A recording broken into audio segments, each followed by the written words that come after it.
अस्सलामु अलैकुम वरहमतुल्लाहि वबरकातुह। उम्मीद है आप सब खैरियत से होंगे। आज जैसा कि शादी का माहौल चल रहा है, अल्हम्दुलिल्लाह औरतें बड़ी धूमधाम से मेहंदी लगा रही हैं। तो लगाना भी चाहिए, लेकिन इससे पहले जो है शरीयत ने हमें इसमें क्या गाइडलाइंस दी है, इसका क्या मसला है। बहुत सारे जो है हमारे माशरे में एक अफ़वाह उड़ती है कि इससे कुछ लोग कहते हैं कि मेहंदी लगाकर वज़ू नहीं होगा, मेहंदी लगाकर गुस्ल नहीं होगा, ये मेहंदी जायज़ नहीं है, ये मेहंदी नाजायज़ है। तो कौन-सी मेहंदी जायज़ है, कौन-सी मेहंदी नाजायज़ है? इसको लेकर के बड़ा कन्फ्यूज़ है, हमारे माशरे में लोग बहुत कन्फ्यूज़ हैं। तो इसके लिए मैं आप हज़रात के सामने आज ही बहुत ही दिलचस्प वीडियो लेकर हाज़िर हुआ हूँ। इंशाअल्लाह आज हमारी सारी कन्फ्यूज़न दूर हो जाएगी। उसके लिए शर्त है कि आप हज़रात को पूरी वीडियो देखनी पड़ेगी। तो चलिए चलते हैं, पूरी वीडियो देखते हैं, उसके बाद इंशाअल्लाह कुछ बातें होंगी। अस्सलाम वालेकुम वरहमतुल्लाहि वबरकातुहू।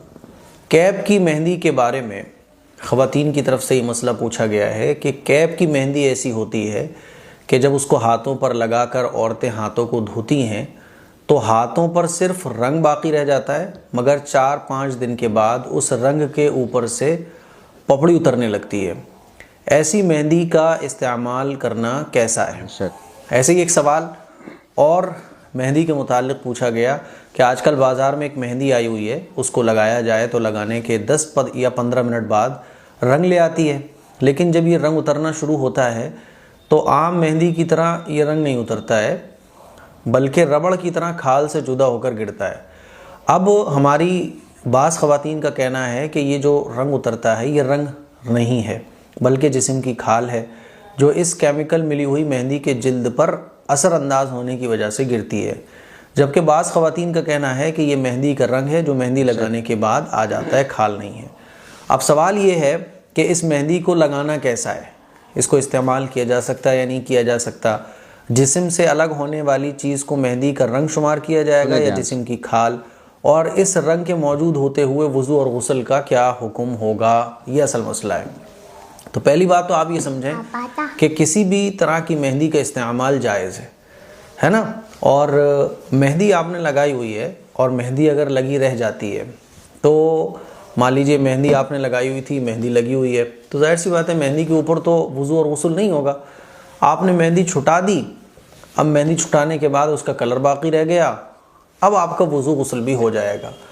अब वो जो पपड़ियाँ छुटती हैं ना, तो बेशक। ये जो पपड़ियाँ हैं आप इसको जैसे कि बाज़ ख़वातीन ने ये कहा कि ये असल में हमारी जिल्द होती है, खाल होती है ना।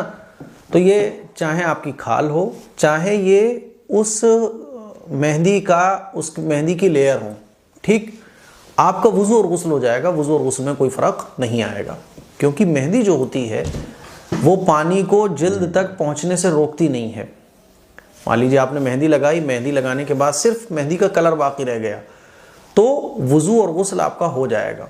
वो जो 2-3 दिन के बाद, 5 दिन के बाद, 6 दिन के बाद वो जो पपड़ियाँ और लेयर्स जो हटती हैं, तो उससे कोई फ़र्क आपके वज़ू गुस्ल पर नहीं पड़ेगा। तो नो प्रॉब्लम, आप जो बाज़ार में कैप वाली मेहंदी या जो इस टाइप की कौन वाली मेहंदी आती हैं वो भी लगा सकती हैं, वज़ू और गुस्ल हो जाता है। अब बाज़ ख़वातीन ये कहें कि ये क्या लिखा था इन्होंने लिखा था कि ये जो मेहंदी है ये रंग है जो मेहंदी लगाने के बाद आ जाता है, खाल नहीं है। और बाज़ ने ये कहा था कि ये जिस्म की खाल है, तो जिस्म की खाल हो या रंग हो, वज़ू आपका हो जाएगा, गुस्ल आपका हो जाएगा, ठीक है, तो नो प्रॉब्लम। मुझे उम्मीद है कि आपको बहुत अच्छे तरीके से ये मसले का जवाब समझ आ गया होगा। इस क्लिप को शेयर करें, दूसरों तक पहुँचाएँ। अस्सलामु अलैकुम वरहमतुल्लाहि वबरकातुहू।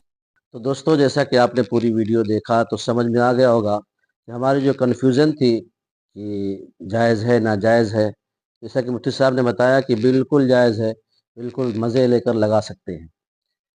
लेकिन इसके साथ मैं आप हज़रात को ख़ास तौर से ख़वातीन को भी कहना चाहूँगा कि नमाज़ की पाबंदी करें और अल्लाह तबारक व तआला को खुश रखें। आज माहौल बहुत ख़राब चल रहा है, अल्लाह तबारक व तआला हमसे बहुत नाराज़ है। बस आज की वीडियो में इतना ही। इंशाअल्लाह फिर अगली वीडियो में मिलेंगे। अब इजाज़त दीजिए। इस वीडियो को ज़्यादा से ज़्यादा शेयर करें और जो हज़रात अभी तक सब्सक्राइब नहीं किए हैं वो सब्सक्राइब कर लें। अस्सलामु अलैकुम व रहमतुल्लाहि व बरकातुहू।